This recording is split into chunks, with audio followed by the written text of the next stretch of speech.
hindi nila mag-get yung point ko. Kahapon po, hindi nila mag-get ang point mo kasi ang trabaho kasi nila ay mag-bash. So kahit anong... Ngayon po kasi, mas lalo na silang binigyan ng dahilan para may bash ako. Pinagbakas niyo akong sinungaling. Paano lang po ako?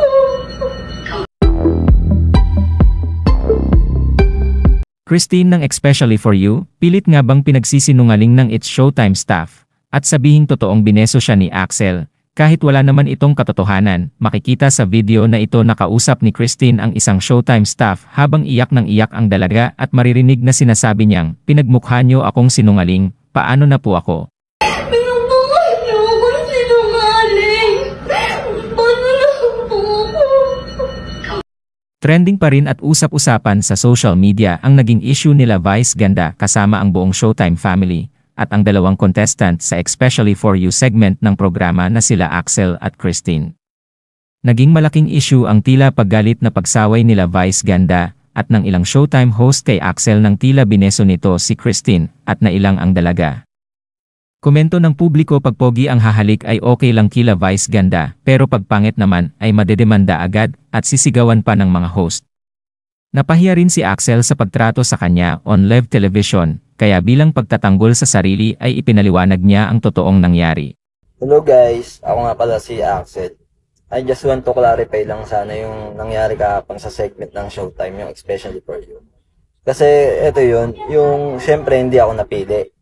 Lalapit na ako kay Christine, syempre si Christine nakaamba na yung kamay niya na appear. Ginawa ko, nakipag-appear ako sa kanya, tapos hinawakan ko yung kamay niya. Ang bala ko talaga sana ay bro code. Yung bro code na yun, yung shake hand, after na shake hands, yung didikit yung balikat sa balikat, tapos tap sa likod yung kamay. For comfort, ganun. Kung kunyari may kakilala kayo, may kaibigan kayo, ganun. Eh sa akin, mali ko kasi, hindi ko naman siya kasi kilala. Pero ganun talaga kasi yung parang nakasanayan ko sa amin mga magtutropa. After nun, yung pagkaano ko ng top niya, ang mali lang kasi dun, yung sa angle ng cam. Ang kala kasi, halikan ko siya. Hindi ko intensyong halikan si Christine. Ang gusto ko lang talaga yung bro code.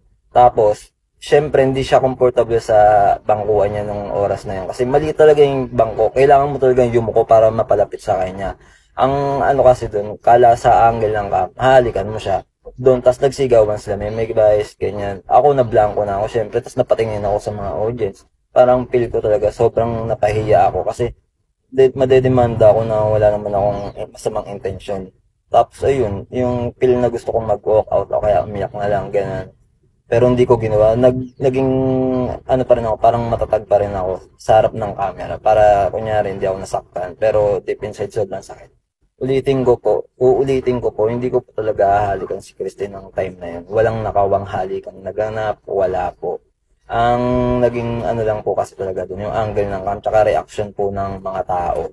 Na feel nila, nagsigawan kasi sila nun eh. Kala nila halikan ko, pero hindi po talaga.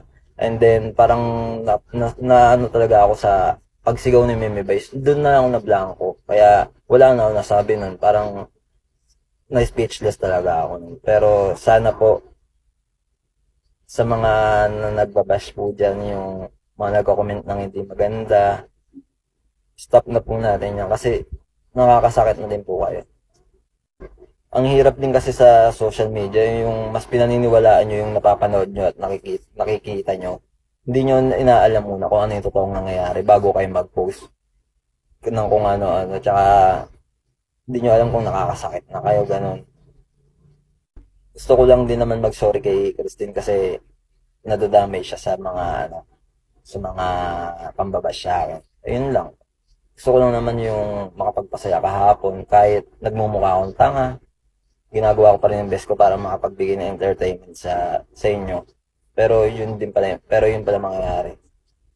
Again po, sorry po sa lahat kung may nagawa man ako mali or hindi man maganda yung ginawa ko. Pero alam ko po sa sarili ko na wala akong intensyong masama. Sana po, stop na po natin lahat ng mga ganyan. Sa pagpapakalat ng mga fake tsaka uncut version ng mga videos. Yun lang po. Salamat po. Samantala sinangayunan naman ito ni Christine, at bilang pagtatanggol kay Axel ay narito naman ang kanyang paliwanag. Hi guys! Ako nga pala si Christine. So, kanina, pagising ko, nakita ko tong video na to. Tapos, nabasa ko sa comments na yung iba, galit. Tapos yung iba naman, naiintindihan talaga na nakikita nila na wala naman talagang ginawang mali si Axel. Totoo po kasi niya, wala naman po talagang balak si Axel na ibeso ako. Tsaka hindi ko talaga naramdaman na gusto niya akong ibeso. Kasi po ang nangyari, 'di ba? Inapiran ko siya. Tapos parang gusto niya akong ihag. Tapos since nakaupo ako, ang awkward ng position. Ang feeling ko kasi na gusto niyang gawin, ihag niya ako, tapos itatap niya yung likod ko. Parang comfort ganun, parang tropa, igaganyan niya. Kaya yun, yumuko siya. Nabanda dito, kasi itatap niya nga siguro ako eh. Parang magtropa. Sa pagtropa, di ba, pag, alimbawa yung tropa mo, malungkot. Ganun ka magano, di ba? Okay lang yun, be. Ganyan. Tapos, di ba, yung posisyon na yun, parang na-misinterpret ng mga host yun. To clarify lang po, wala po talagang nangyaring halik. Wala pong na halik na nangyari. Parang comforting lang po talaga since emotional ako nung segment. Yun po. Pero in fairness po kay Meme Vice, ramdam mo talaga yung concern niya sa mga ganong bagay. Pero gusto ko lang po talagang ninawin na wala pong nakaw na halik na nangyari.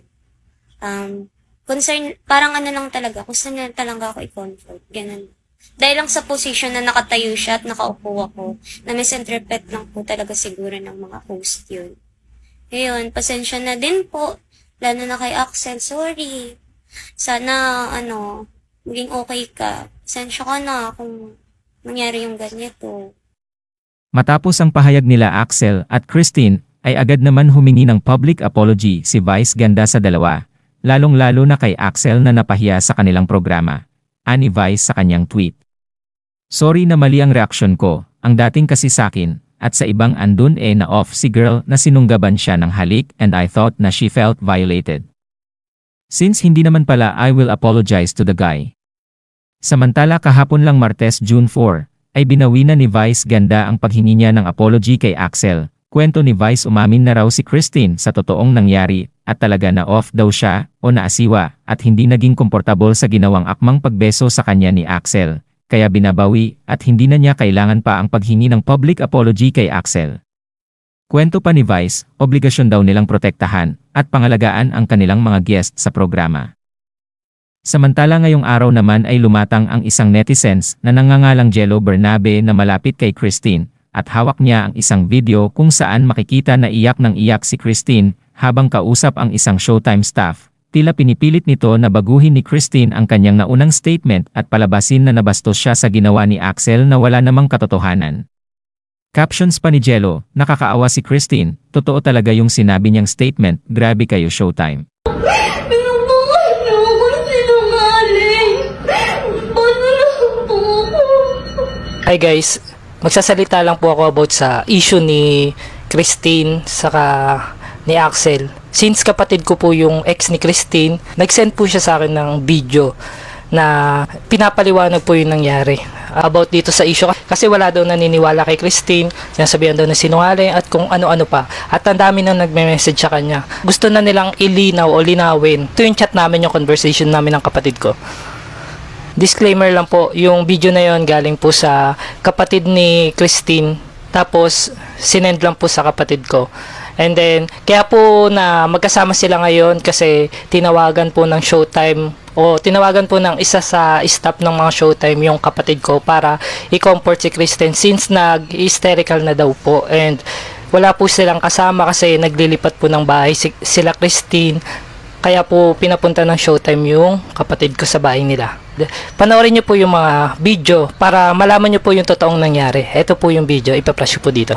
Yung mapapanood nyo po na video is kuha right after ng pagbibigay ng statement ni Miss Vice Ganda sa Showtime kanina. And then tumawag po agad yung staff ng Showtime kay Christine.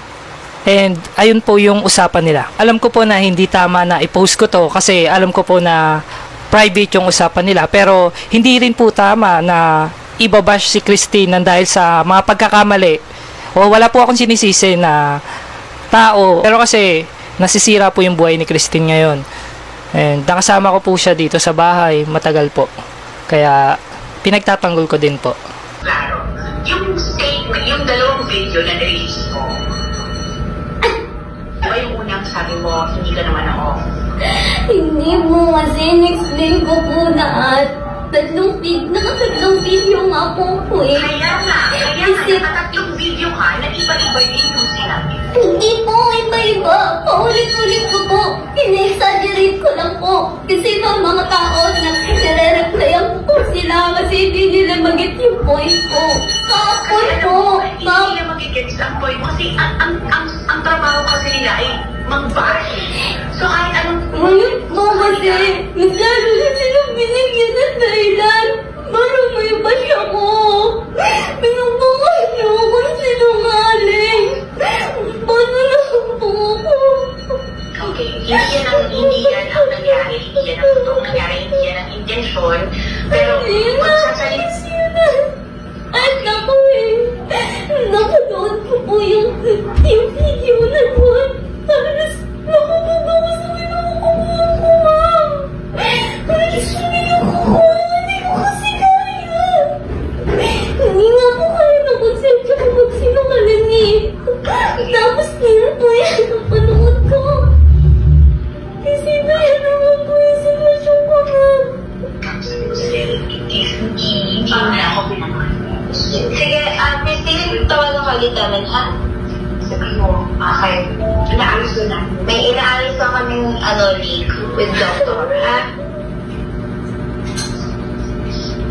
Tatawagan ka ulit namin. Oo. Number ba? Bye-bye. At yun na nga, napanood nyo na guys, di ba? Sana tigilan nyo na yung pagbabash kay Christine at alam nyo na yung totoong nangyari. Di ba? Showtime pakiayos naman na ito. Samantala ibinahagi rin ng kilalang direktor na si Daryl Yap ang naturang video, mariin niyang kinokondena ang ginagawa na ito ng Showtime.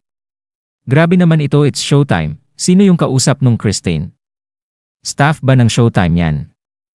Librarian o cashier na hinihinga ng promissory note, tigas ng mukha nyo makitungo sa kapwa, guest nyo yan, naimbitahan nyo yan, magkano babayad nyo sa guest nyo para bulyawan at singhalan nyo ng ganyan.